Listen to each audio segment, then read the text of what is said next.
بچوں، آج کی اس کلاس میں ہم مطالعہ کریں گے ہماری درسی کتاب جان پہچان کے سبق نمبر 14، جس کا عنوان تھا کاٹ کا گھوڑا۔ آج ہم اس سبق کے تیسرے حصے میں ہماری درسی کتاب میں جو سوالات دے رکھے ہیں ان سوالوں کے جوابات تحریر کرنے کی ہم کوشش کریں گے۔ ہم نے سبق کے پہلے حصے میں رتن سنگھ کے حوالے سے بات کی، طرز تحریر کے حوالے سے بات کی، وہ کب پیدا ہوئے، 1927 میں کہاں پر، تحصیل نارووال، ضلع سیالکوٹ کے اندر پیدا ہوئے، تقسیم وطن کے بعد ہندوستان آ گئے اور ہندوستان آنے کے بعد آل انڈیا ریڈیو میں وہ فائز رہے۔ پھر انہوں نے اپنی ملازمت کے دوران جالندھر، بھوپال وغیرہ شہروں کا انہوں نے سفر کیا۔ انہوں نے کئی افسانے مجموعے لکھے، پنجرے کا آدمی، کاٹ کا گھوڑا، پناہ گاہ، ان کے افسانے مجموعے۔ تو اور 2021 میں ان کا انتقال ہوا، یہ ہم نے پڑھا۔ دوسرے حصے میں ہم نے سبق کا مطالعہ کیا، کاٹ کا گھوڑا کس طرح سے، جو کاٹ کا گھوڑا ہے اس میں ایک مرکزی جو کردار ہے بندو کو کس طرح سے رتن سنگھ نے بندو کے حوالے سے یہ سمجھانے کی کوشش کی ہے کہ کچھ لوگ کس طرح سے زمانے کے حساب سے پیچھے رہ جاتے ہیں، کچھ لوگ کیسے آگے بڑھ جاتے ہیں، ہے نا۔ اور آج ہم اس سبق کا تیسرا حصہ، جس میں ہماری درسی کتاب میں دیے گئے ہوئے جو سوال ہیں ان کے جوابات تحریر کرنے کی کوشش کریں گے۔ تو بنا دیر کیے شروع کرتے ہیں سبق کا تیسرا حصہ، جس کا عنوان ہے مشقی سوالات۔ تو سب سے پہلے دیکھیے سوال نمبر 1۔ شروع کرتے ہیں سبق کا تیسرا حصہ۔ اس سبق کو ہم نے 3 حصوں میں تقسیم کیا تھا۔ پہلے حصے میں ہم نے رتن سنگھ کے حوالے سے بات کی، دوسرے حصے میں ہم نے اس سبق کا مطالعہ کیا، اور آج ہم پڑھنے جا رہے ہیں سبق کا تیسرا حصہ۔ تو اس میں سب سے پہلے دیکھیے، غور کیجیے، ہمیں ان اسباب کی تہ تک پہنچنا چاہیے کہ زندگی کی دوڑ میں کچھ لوگ بہت آگے کیوں نکل جاتے ہیں اور کچھ لوگ کیوں بہت پیچھے رہ جاتے ہیں۔ اگر ہمیں ترقی اور پچھڑ جانے کے اسباب کا علم ہو جائے تو پھر ہم آسانی سے اپنی کمزوریوں پر قابو پا سکتے ہیں۔ تو غور کیجیے والی بات میں مصنف نے یہ بتانے کی کوشش کی ہے، اسباب ہوتے ہیں سبب کی جمع، یعنی کہ ایسے سبب کو ہمیں تلاش کرنا چاہیے جس سے یہ پتہ کیا جا سکے کہ زندگی کی دوڑ میں کچھ لوگ کیوں پچھڑ جاتے ہیں اور کچھ لوگ کیوں آگے نکل جاتے ہیں۔ تو ان کی وجہ اور ان کی جو پریشانیاں ہیں، ان کے آگے بڑھنے میں جو رکاوٹیں ہیں، جو پریشانیاں ہیں یا ان کے سامنے جو موجود ہیں، ان کو کس طرح سے دور کیا جا سکتا ہے اور ان کی کمزوریوں پر کس طرح سے قابو پایا جا سکتا ہے اور کس طرح سے ان کو بھی ترقی کی راہ میں آگے بڑھایا جا سکتا ہے۔ تو ہم اس میں سوال نمبر پہلا دیکھیے اس کا،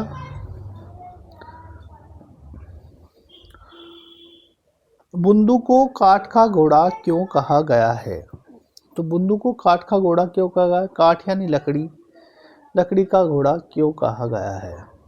کاٹ کا گھوڑا جب بچپن میں لوگ کھلونے کے روپ میں کھیلتے ہیں، یہ کاٹ کا گھوڑا ایسا گھوڑا ہوتا ہے جس کو ہلانے سے ہلتا ہے، چلانے سے چلتا ہے نا، اور اس میں جو حرکت آتی ہے، جب کوئی اس میں حرکت پیدا کرنے کی کوشش کرتا ہے تبھی اس میں حرکت آتی ہے۔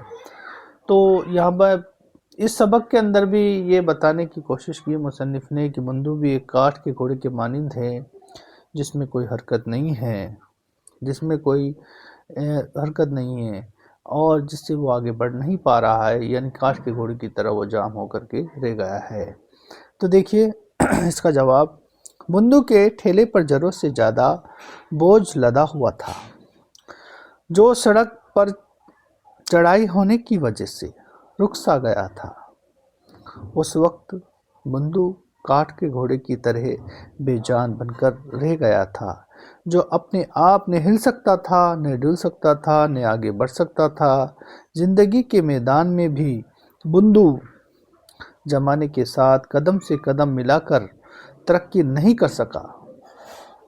بندو کے سارے ساتھی ترقی کر گئے، اونچے عہدوں پر فائز ہو گئے، لیکن صرف بندو کاٹھ کے گھوڑے کی طرح بنا رہا اور زمانے کی رفتار کے ساتھ نہ چل سکا، اس لیے بندو کو کاٹھ کا گھوڑا کہا گیا ہے۔ تو یہ اس کا جواب تھا۔ سوال نمبر 2 دیکھیے: بندو کی سست رفتاری کا اثر کن کن لوگوں پر پڑا؟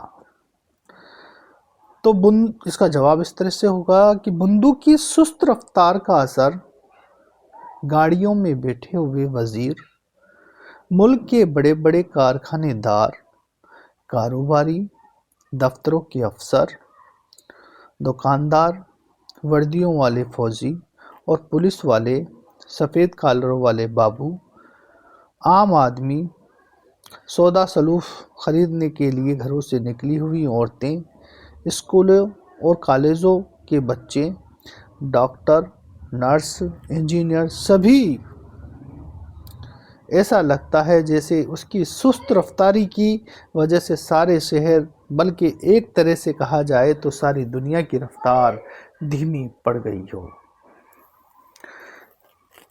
اس طرح سے یہ دوسرا سوال تھا۔ تیسرا سوال دیکھیے: وزیر کی بے چینی کا سبب کیا تھا؟ گاڑی کے اندر وزیر بیٹھا ہوا تھا، ہم نے پڑھا ہے سبق کے اندر، تو اس کی بے چینی کا سبب کیا تھا؟ تو دیکھیے، گاڑی میں بیٹھا ہوا وزیر اس لیے بے چین ہو رہا تھا کیونکہ اسے کسی غیر ملکی وفد سے ملاقات کرنی تھی۔ ملاقات کا وقت قریب آ رہا تھا اور وزیر بندو کی وجہ سے بند راستے میں پھنسا ہوا تھا۔ یہ تیسرا سوال ہوا۔ اسی طرح سے چوتھا سوال دیکھیے: کاروباریوں کے لیے پل کے معنی لاکھوں کے گھاٹے کے کیوں ہیں؟ کاروباریوں کے لیے پل کے معنی لاکھوں کے گھاٹے کے کیوں ہیں؟ کیونکہ کاروباری جو ہوتا ہے، بزنس مین جو ہوتا ہے، اس کے لیے ایک ایک منٹ، ایک ایک پل بہت قیمتی ہوتا ہے، کیونکہ ایک ایک پل کے اندر ان کی ڈیل ہوتی ہے، ٹائم پر ان کو سامان پہنچانا ہوتا ہے، کمپنیوں سے، بڑی بڑی فیکٹریوں میں ڈیل ہوتی ہے، اگر مال تیار نہیں ہے، دکانوں پر نہیں پہنچے گا، مارکیٹ مال ٹائم پر نہیں پہنچے گا، وقت پر نہیں پہنچے گا، تو ان کو لاکھوں کا گھاٹا ہو جاتا ہے۔ تو اس لیے ان کا ایک ایک پل بہت ہی زیادہ قیمتی ہوتا ہے۔ بڑے کارخانے دار، کاروباری سیٹھوں کو اپنے ہر کام مقرر وقت پر پورے کرنے ہوتے ہیں۔ کام وقت پر پورے نہ ہونے کی صورت میں ان کے دیے ہوئے کام کسی دوسرے کاروباری کی طرف بھی جا سکتے ہیں، اس لیے کاروباریوں کا ایک ایک پل قیمتی ہوتا ہے اور ایک پل میں لاکھوں کا گھاٹا ہو سکتا ہے۔ دیکھیے پانچواں سوال: چندو کے بارے میں بندو کے ذہن میں کیا خیال آیا؟ چندو کے بارے میں بندو کے ذہن میں کیا خیال آتا ہے؟ چندو کے بارے میں بندو کے ذہن میں یہ خیال آتا ہے کہ میں نے پڑھائی لکھائی نہیں کی، تنگ دستی کی ہونے کی وجہ سے، غریبی کی وجہ سے میں پڑھ لکھ نہیں سکا، اور میرا باپ بھی ٹھیلا کھینچتا تھا، مزدوری کرتا تھا، اور تنگ دستی میں، غریبی میں، فاقہ پرستی میں ہم نے دن گزارے ہیں، اور میرا جو بیٹا ہے اس کو بھی میں پڑھنے لکھنے کی جو ساری سہولیت ہیں، نہ کتابیں، نہ کاپیاں، نہ پینسل ہے، نہ کچھ ہے، کوئی بھی سہولیت اس کو میں مہیا نہیں کرا رہا ہوں، تو میرے بیٹے کے ساتھ میں بھی میری طرح ہی ہونے والا ہے، وہ ایسا سوچتا رہتا ہے۔